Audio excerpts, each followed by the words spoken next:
আসসালামু আলাইকুম এভরিওয়ান। আশা করি আপনারা সবাই খুব ভালো আছেন। সো এটা হচ্ছে আমার জার্নি বাংলাদেশ থেকে কানাডাতে যাওয়ার। তো আমি হচ্ছে চট্টগ্রামে থাকি। তো আমি হচ্ছে চট্টগ্রাম থেকে যেটা করেছি ঢাকায় এসেছি। সো ঢাকায় এসে আমরা স্টে করব হচ্ছে একটা হোটেলের মধ্যে, যা শুধুমাত্র কয়েক ঘন্টার জন্য, যেন আমরা ওখানে থেকে রেস্ট নিয়ে তারপর হচ্ছে এয়ারপোর্টে গিয়ে তারপর ওখান থেকে ফ্লাইট নিতে পারি। আমার ফ্লাইট ছিল হচ্ছে রাতের 11:30 বাজে। তো হচ্ছে আমরা এই সন্ধ্যার সময় হচ্ছে পৌঁছে আমরা হোটেলের দিকে যাচ্ছি। তো আপনাদেরকে পুরোটা জার্নি আমি দেখাবো। দেখার জন্য অবশ্যই সাথে থাকুন। আশা করি আপনাদের এই জার্নিটা হচ্ছে ইনফরমেটিভ হবে।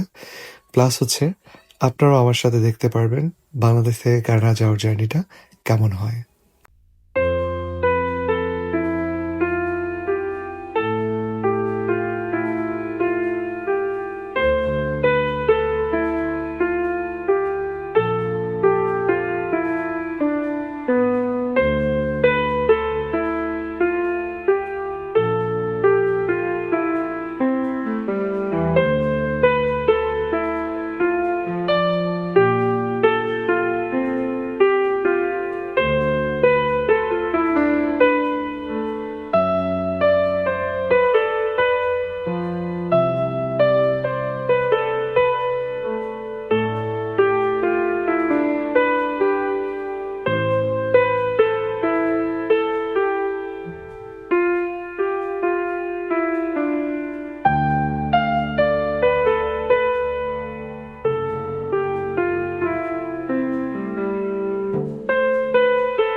আহ, যতটাই বলি এয়ারপোর্টের জার্নি যেটা হয় এটা হচ্ছে সহজ একটা জার্নি হয় না। এয়ারপোর্টের মধ্যে হচ্ছে মায়ের সাথে ছেলের বিচ্ছেদ হয়, বাবার সাথে ছেলের বিচ্ছেদ হয়, পরিবারের সাথে একটা বিচ্ছেদ হয়ে তারপরে হচ্ছে দেশের বাইরের একটা জার্নি হয়। আমি আসলে বসেছিলাম, আমি হচ্ছে বসে থেকে হচ্ছে লাইক পুরোটা হচ্ছে আমার চাইল্ডহুড জার্নিটা চিন্তা করছিলাম, যে আমার লাইক কতগুলো জিনিস হচ্ছে আমি পেছনে ফেলে হচ্ছে সামনের দিকে যাচ্ছি। আমি সম্পূর্ণ এই জার্নিটার দিকে হচ্ছে লাইক কি বলে এটাকে, আমি বলতে পারছি না। যে জার্নির দিকে যে আমি যাচ্ছি সম্পূর্ণই হচ্ছে আমার কাছে নতুন। এই জার্নিটা হচ্ছে সম্পূর্ণই আমার কাছে একটা অপরিচিত জার্নি। এই সময়টা হচ্ছে এমন যে হচ্ছে কখন আমার ডাক আসে, কখন হচ্ছে আমাদের এই যে লাস্ট বসে থাকার সময়টা শেষ হয়ে যায়। আমি কখনোই এভাবে করে হচ্ছে মা বাবার সাথে বসে বসে এভাবে করে ভিডিও করিনি। করছিলাম ভিডিওগুলো এই জন্যই যে হচ্ছে এই মুহূর্তগুলা বা সময়টা যদি এখানে আটকে যেত তাহলে হয়তো বা কতই না ভালো হতো। কিন্তু সময় সময়ের গতিতেই চলেছে। আমার ডাক এসেছে, জাস্ট পিছনে ফিরে দেখে লাস্ট বারের মতো সামনে এগিয়ে যেতে হয়েছে।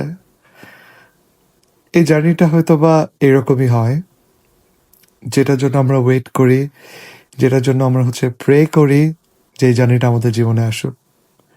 কিন্তু যতই হোক এই জার্নিটা সহজ একটা জার্নি হয় না।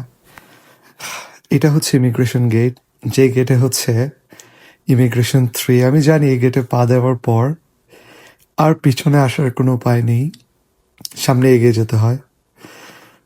আমি লাস্টবারের মতো আমার মা বাবাকে দেখছিলাম যে ওরা দাঁড়িয়ে আছে। আমার মার এমন অবস্থা হয়েছে যে সে সামহাও লাইক তার প্রেশার লো হয়ে গিয়ে সে পড়ে গিয়েছিল। আমি জড়িয়ে গিয়ে তাকে উঠিয়ে আবারও সামনে এগিয়ে যেতে হয়েছে, কারণ আমার ফ্লাইটে ওঠার লাস্ট কল হচ্ছিল, যে লাস্ট আমি একমাত্র যাত্রী, সে হচ্ছে উঠিনি, আমার জন্য ওয়েট করছিল।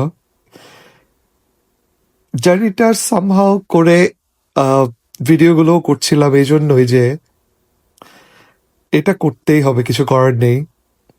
সো এই যে আমার জার্নিটা, বাই দ্য ওয়ে আমি বলছিলাম 11:30 বাজে, 11:30 বাজে হচ্ছে আমাদের এয়ারপোর্টে ঢুকতে হয়েছে। তারপর হচ্ছে আমরা ইমিগ্রেশন এটা সেটা করে মোটামুটি 3 থেকে 4 ঘন্টার বিভিন্ন কাজকর্ম করতে হয়েছে।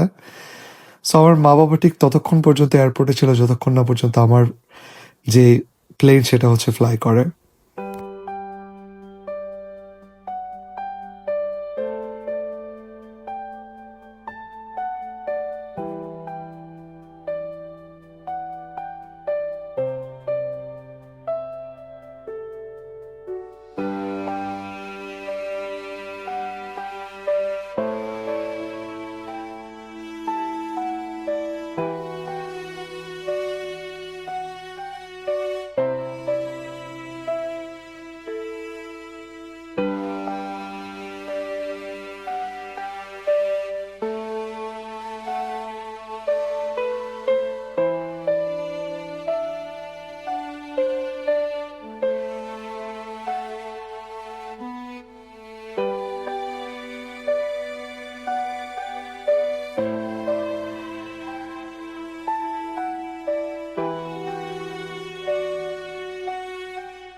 তো আমার জার্নিটা ছিল হচ্ছে টার্কিশ এয়ারলাইন্সের সাথে।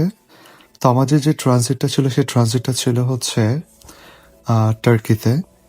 সো আমরা হচ্ছে ইস্তাম্বুল এয়ারপোর্ট যেটা আছে সেই এয়ারপোর্টে হচ্ছে আমাদের হচ্ছে থেমে তারপর হচ্ছে ওখান থেকে হচ্ছে আমার ফ্লাইট ছিল ব্রিটিশ কলাম্বিয়াতে। তো ওভারঅল আমি যদি বলি ওদের ফ্লাইটের এক্সপিরিয়েন্সের সব কিছু, আমি এজ আ পার্সন হয়তো বা খুব একটা বেশি হচ্ছে লাইক আপনি যদি আমাকে জিজ্ঞেস করেন আমি 10-এ কত দিব ওদের সব কিছুতে, সার্ভিস মেবি 7-8। বাট আমার যে ট্রানজিট সময়টা ছিল সেটা খুবই কম ছিল, যেটা হচ্ছে একদম কানায় কানায়। বাংলাদেশ থেকে ফ্লাইট এটা শুরু করেছিল হচ্ছে 20 মিনিট ডিলে করে ওভারঅল, তারপর ওখানে নেমেছে আরো 20 মিনিট ডিলে করে, টোটাল 40 মিনিট সময় আমার শেষ হয়ে গেছে, যদিও আমার 2 ঘন্টার জন্য জাস্ট ট্রানজিট ছিল ওখানের মধ্যে। সো এটা আমার জন্য খুব একটা টাইট স্কেজিউল ছিল, যদিও বা একটা দুর্ঘটনা ঘটেছে, বাট আপনাদের আমি সেটা বলতে চাচ্ছি না। আমি চাই আপনাদেরকে এটাই বলতে, যারা আপনারা হচ্ছে ক্যানাডাতে আসবেন তারা আপনারা হচ্ছে 4 থেকে 5 ঘন্টার একটা ট্রানজিট সময় রেখে আসবেন। কারণ আপনারা নামার পর ওখানে যখন সিকিউরিটি হয়, ইমিগ্রেশন হয় আবারও, তখন এই জিনিসটাতে আসলে মিনিমাম 1 থেকে 1.5 ঘন্টা সময় পার হয়, তার থেকে বেশিও হয়। সো আপনার টাইট স্কেজুল রেখে কেউই হচ্ছে ফ্লাইট বুক করবেন না, যে ভুলটা হচ্ছে আমি করেছিলাম। তো ওরা ওভারঅল খাবার দাবার দিয়ে দিয়েছে। সো আমাদের এখানে রাইস ছিল, তারপর হচ্ছে পুডিং ছিল, একটা ব্রেড ছিল। খাবার দাবারের কথা যদি আমি বলতে চাই, খাবার দাবার খুব একটা খারাপ ছিল না। আমি খাবার দাবার এনজয় করেছি, কারণ বাংলাদেশে থাকা অবস্থায় আমি বিভিন্ন ধরনের টার্কিশ, তারপর হচ্ছে আরবিক, তারপর এই ধরনের খাবার দাবার খেতাম। সো আমার জন্য কোনো প্রবলেম হয়নি।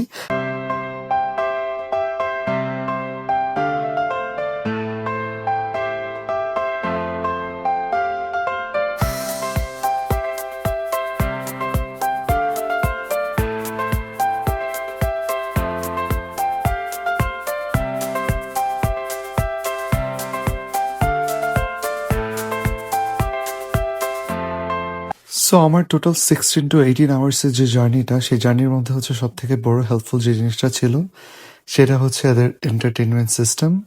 আমি হচ্ছে মুভি দেখতে দেখতে হচ্ছে অনেকটা সময় পার করেছি।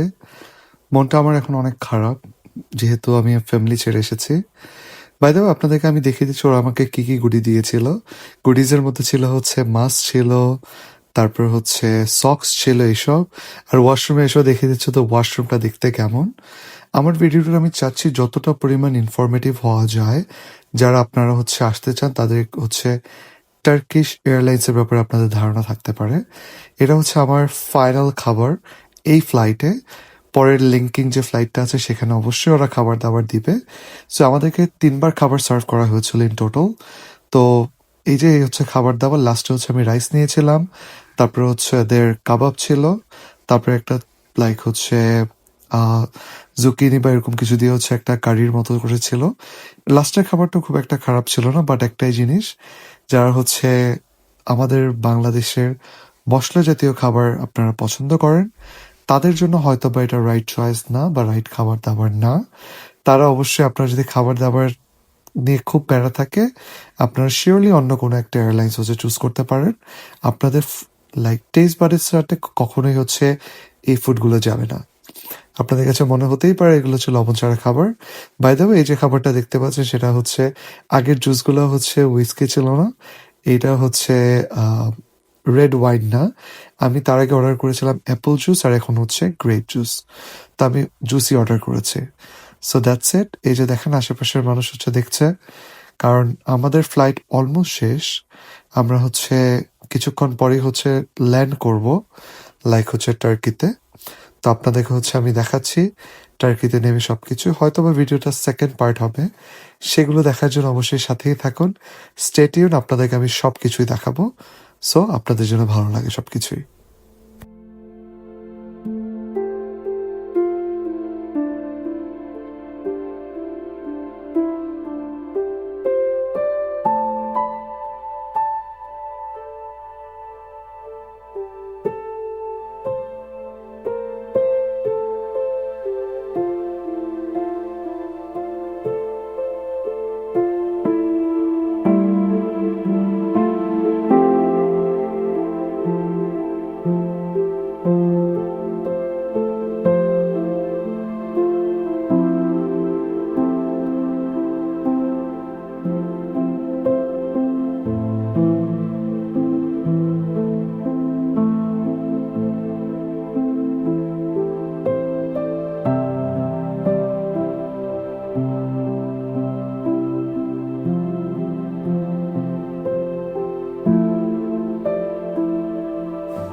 তো দেখতে দেখতে অলমোস্ট হচ্ছে আমি পৌঁছে গিয়েছি হচ্ছে ইস্তাম্বুল এয়ারপোর্টের মধ্যে।